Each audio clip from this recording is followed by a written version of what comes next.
بسم اللہ الرحمن الرحیم۔ دروس البلاغہ کا الباب السابع ہے فی الوصل والفصل، سبق نمبر 3 میں خوش آمدید۔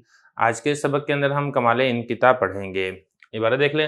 الثانی ان یکون بین الجملتین تباین تام بان یختلف خبرا او انشاء کقولہ وقال رائدہم ارسو نزاولھا فعطف کل امرئ یجری بمقداری، او بأن لا یکون بینہما مناسبۃ فی المعنی کقولک علی کاتب والحمام طائر فإنہ لا مناسبۃ فی المعنی بین کتابت علی و طیران الحمام ویقال فی هذا الموضع ان بین الجملتین کمال الانقطاع۔ ترجمہ دیکھ لیں۔ اور دوسرا یہ ہے کہ دونوں جملوں میں تباین تام ہو بئی طور کے دونوں جملے خبر یا انشاء میں مختلف ہوں، جیسا کہ شاعر کا قول ہے۔ ان کے سردار نے کہا ٹھہر جاؤ، ہم دشمن کا مقابلہ کریں گے، اس لیے کہ ہر آدمی کی موت اللہ کے حکم سے ہوتی ہے۔ یا پھر یہ ہے کہ دونوں جملوں کے درمیان مناسبت نہ ہو معنی کے اعتبار سے، جیسا کہ آپ کا یہ قول علی کاتب والحمام طائر، اس لیے کہ معنی کے اعتبار سے کوئی مناسبت نہیں ہے علی کے لکھنے میں اور کبوتر کے اڑنے میں، اور کہا جاتا ہے اس جگہ کو کہ دونوں جملوں کے درمیان کمال انقطاع ہے۔ عبارت ہو چکی ہے، ترجمہ ہو چکا ہے، چلتے ہیں اس کی تشریح کی طرف۔ مواقع فصل کے بارے میں نے آپ کو بتایا تھا کہ 5 جگہ ایسی ہیں جہاں پر دونوں جملوں کے درمیان فصل کرنا ضروری ہے، وہ حرف عطف آپ نہیں لے کر آئیں گے۔ ان 5 جگہوں میں سے جو پہلی جگہ تھی وہ تھی کمال اتصال، وہ ہم نے گزشتہ سبق میں پڑھ لی ہے۔ آج کے سبق کے اندر ہم جو دوسرا مقام ہے کمال انقطاع، اس کے بارے میں پڑھیں گے۔ دیکھیں، کمال انقطاع کا مطلب یہ ہے کہ دونوں جملوں کے درمیان کامل تباین ہو، یعنی جو دونوں جملے ہیں وہ کامل طریقے سے ایک دوسرے کی ضد ہوں۔ مطلب یہ کہ اگر پہلا جملہ خبریہ ہے تو دوسرا انشائیہ ہو، یا اگر پہلا جملہ انشائیہ ہے تو دوسرا جملہ خبریہ ہو، تو ایسے موقع کے اوپر بھی دونوں جملوں کے درمیان فصل کرنا لازم اور ضروری ہے۔ اس کی مثال ہے وقال رائدہم ارسو نزاولھا فحتف کل امرئ یجری بمقداری۔ سب سے پہلے شعر کی تھوڑی سی تشریح کر لیتے ہیں۔ پہلا لفظ یہاں پر دیکھیں رائد۔ رائد یہ اسم فاعل کا صیغہ ہے، اس کی جمع رواد اور اسی طریقے سے رادۃ آتی ہے، اور اس کا مطلب ہوتا ہے قوم کا سردار۔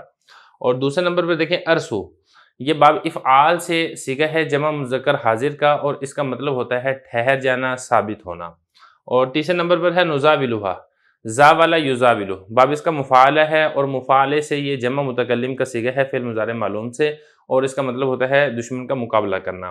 حتف یہ موت کو کہا جاتا ہے، اور اسی طریقے سے آگے لفظ ہے یجری، جرا یجری، اس کا مطلب ہوتا ہے جاری ہونا، چلنا، باب اس کا ضرب یضرب آتا ہے۔ اب اس شعر کا مطلب کیا بنے گا کہ قوم کے سردار نے یا فوج کے سردار نے کہا ارسو، ٹھہر جاؤ، رک جاؤ، نزاولھا، ہم دشمن کا مقابلہ کریں گے، اس لیے کہ حتف کل امرئ، ہر آدمی کی موت، یجری جاری ہوتی ہے، بمقداری ایک مقدار، یعنی اللہ تعالیٰ کی جانب سے جو ایک وقت طے ہے، اسی وقت اور اسی مقدار کے اوپر آدمی کی موت واقع ہوتی ہے۔ یہ شعر کا مطلب ہے۔ اب اس میں جو محلی استشہاد ہے وہ یہ 2 لفظ ہیں، ایک ہے ارسو اور دوسرا ہے نزاولھا۔ یہ 2 جملے الگ الگ ہیں، اور ان دونوں کے درمیان فصل کیا گیا ہے، درمیان میں واو حرف عطف نہیں لائی گئی ہے۔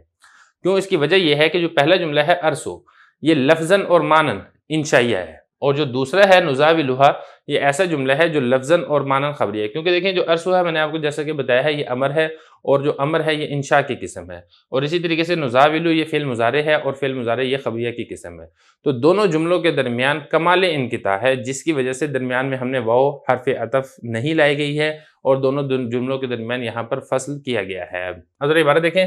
فرما رہے ہیں کہ الثانی، دوسرا موقع جہاں پر فصل کرنا ضروری ہے وہ یہ ہے کہ دونوں جملوں کے درمیان تباین تام ہو، یعنی کامل اور مکمل اعتبار سے دونوں جملے ایک دوسرے کے ضد ہوں، بئی طور کے دونوں جملے خبر یا انشاء کے اعتبار سے مختلف ہوں، ایک خبر ہے تو دوسرا انشاء ہو، کقولہ، جیسا کہ شاعر کا یہ والا قول ہے جو کہ میں نے آپ کو تفصیل سے بتا دیا ہے۔ او بأن لا یکون، یا پھر فصل اس لیے بھی کی جائے گی کہ دونوں جملوں کے درمیان معنوی اعتبار سے مناسبت نہ ہو۔ اوپر تو ہم نے یہ پڑھا تھا نا کہ لفظاً اور معنن مناسبت نہ ہو، یہاں پر لفظاً تو مناسبت ہے لیکن معنی کے اعتبار سے مناسبت نہیں ہے، تو تب بھی یہاں پر فصل کرنا لازم اور ضروری ہے۔ اب اس کی مثال یہ ہے علی کاتب اور الحمام طائر۔ اب یہ 2 جملے ہیں، لفظاً تو چلو اس میں آپ مناسبت بنا سکتے ہیں کہ دونوں کے دونوں جملے خبریہ ہیں، لیکن معنی کے اعتبار سے دونوں میں کسی طرح کی مناسبت نہیں ہے، کیونکہ علی کاتب میں علی کی کتابت کا تذکرہ ہے، اور حمام و طائر کے اندر جو حمام کبوتر ہے اس کے اڑنے کا تذکرہ ہے۔ تو علی کی کتابت میں اور کبوتر کے اڑنے میں معنی کے اعتبار سے کوئی جوڑ نہیں ہے، کوئی مناسبت نہیں ہے، لہذا یہاں پر بھی فصل کرنا، دونوں جملوں کو الگ الگ ذکر کرنا لازم اور ضروری ہے۔ یہ بتا رہے ہیں بأن لا یکون، بئی طور کے دونوں جملوں کے درمیان معنی کے اعتبار سے مناسبت نہ ہو، کقولک، جیسا کہ تیرا قول ہے علی کاتب الحمام طائر، اس لیے کہ معنی کے اعتبار سے مناسبت نہیں ہے کتابت علی اور طیران حمام کے درمیان، علی کے لکھنے میں اور کبوتر کے اڑنے میں معنی کے اعتبار سے یہاں پر مناسبت نہیں پائی جاتی ہے۔ ویقال فی ھذا الموضع، اور اس موضع کو کہا جاتا ہے، یعنی اس جگہ کو کہا جاتا ہے کہ دونوں جملوں کے درمیان کمال انقطاع ہے، کامل اعتبار سے دونوں جملے ایک دوسرے سے الگ ہیں، ٹوٹے ہوئے ہیں۔